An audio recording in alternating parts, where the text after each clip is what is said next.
प्रश्न है कि यूक्लिड विभाजन एल्गोरिथम का प्रयोग करके 272 और 1032 का एचसीएफ ज्ञात कीजिए। अब आपको करना क्या, देखिए इसमें जो लैंग्वेज लिखा जाता है उस लैंग्वेज पे ध्यान देना है। यूक्लिड विभाजन एल्गोरिथम का प्रयोग करके बनाना है। अब हमको सबसे पहले क्या कर लेना है, इन दोनों का एचसीएफ ज्ञात कर लेना है। कैसे एचसीएफ ज्ञात करते हैं, देखिए हम सॉल्व कर रहे हैं।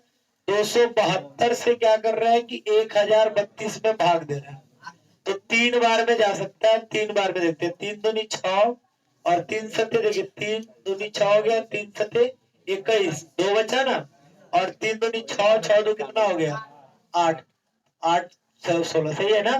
घटा लेते हैं, देखिए 12 में से 6 हो गया 6, और यहाँ बच जाएगा 2, 2 में से गया 1, और यहाँ 10, 10 में से 8 गया 2, 216 बच रहा है, 3 बार में गया, ठीक है। अभी क्या करते हैं समझिए, 216 से 272 में भाग कर दे रहे हैं। अब भाग दीजिए, कितने बार में जाएगा, एक बार में जाएगा। 216 क्या बन जाएगा, 12 में 6, 6 बचा, यहाँ पे क्या बचा 6, 6 में से गया 5 और ये बच गया। अब 56 से भाग देते 216 में, कितनी बार में जाएगा बताइए, कितनी बार में जा सकता है, 3 बार में देते हैं। 6 चौको 3 ही बार में जाएगा। 6 देखिए 3 छक्के 18, एक बचा, और 3 बचे 15, क्या हो गया 16, घटा लीजिए तो 16 में से 8 गया 8, यहाँ पे बचा 0, तो 10 हो जाएगा, 10 में से 6 गया 4 बच जाएगा।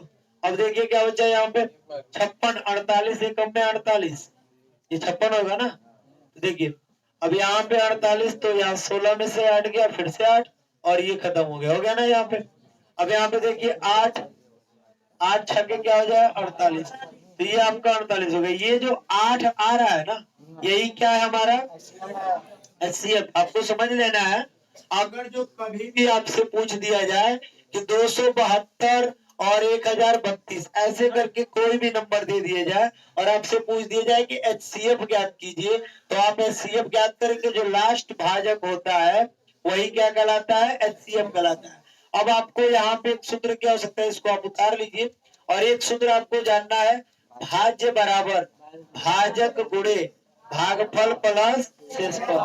अब यहाँ पे ये यदि आप जानते हैं तो ये इम्पोर्टेंट हो जाएगा, और इसके नीचे ये जो लैंग्वेज है यूक्लिड विभाजन एल्गोरिथम का प्रयोग करके इस लैंग्वेज का हम प्रयोग करेंगे, और यहाँ पे लिखने वाले, ठीक है।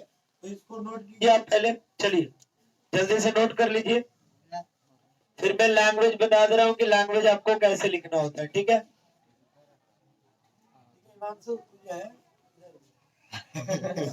जब बात है, ये कौन सा बात हुआ, बात ना कीजिए, ये हो गया। अब देखिए लिखते कैसे हैं, इसका यूक्लिड विभाजन कैसे लिखते हैं, मैं आपको एक एक लाइन बता दे रहा हूँ, एक चरण लिख के दिखा दे रहा हूँ, ठीक है।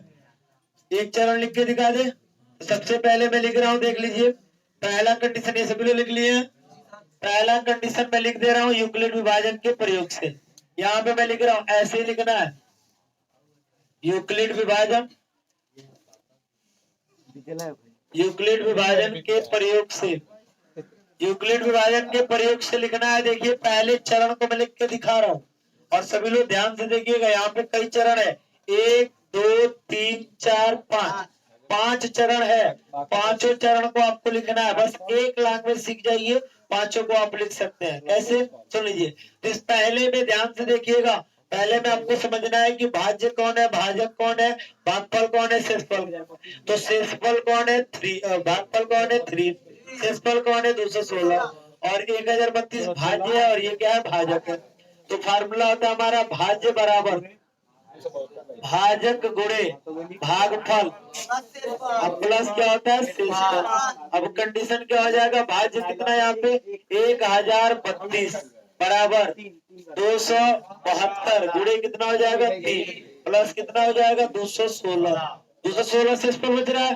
बस हमारा लाइन एक लाइन लिखाने वाला है कि 216 नॉट इक्वल टू 0, जो शेषफल है वो 0 के बराबर नहीं है, अतः पुनः यूक्लिड विभाजन करने पर क्या लिख देंगे, अतः पुनः यूक्लिड विभाजन करने पर, पुनः यूक्लिड विभाजन करने पर। अब देखिए आप पुनः यूक्लिड विभाजन करेंगे जब, तो पुनः यूक्लिड विभाजन करेंगे तो फिर से कंडीशन क्या होगा, तो फिर वही बात लिखाएगा, भाज्य बराबर भाजक, ये सब लिखाएगा। फिर देखिए, फिर यहाँ पे देखिए भाज्य कितना, यहाँ बताइए 272 बराबर भाग कितना दिए 216, गुणे कितना करा 1 से, शेषफल कितना बच रहा है 56। फिर लिखेंगे 56 नॉट इक्वल टू 0, अतः यहाँ पे शेषफल 0 के बराबर नहीं है, इसलिए फिर से ये बढ़ जाएगा। और फिर वही लाइन, ये कितना लिखाएगा जी 5 स्टेप तक, 5 चरण तक ये लाइन लिख देंगे। लास्ट में लिखाया जाएगा 0, जब लास्ट वाले में 0 लिखाएगा तो जब शेषफल 0 हो जाएगा तो जो इसका हो जाएगा भाजक वही आपका क्या हो जाएगा, आंसर हो जाएगा। ठीक है, तो नोट कर लीजिए, फाइनल कीजिए, जल्दी फाइनल कीजिए इसको। थोड़ा धीरे हो गया थोड़ा ध्यान दिया स्वाभाविक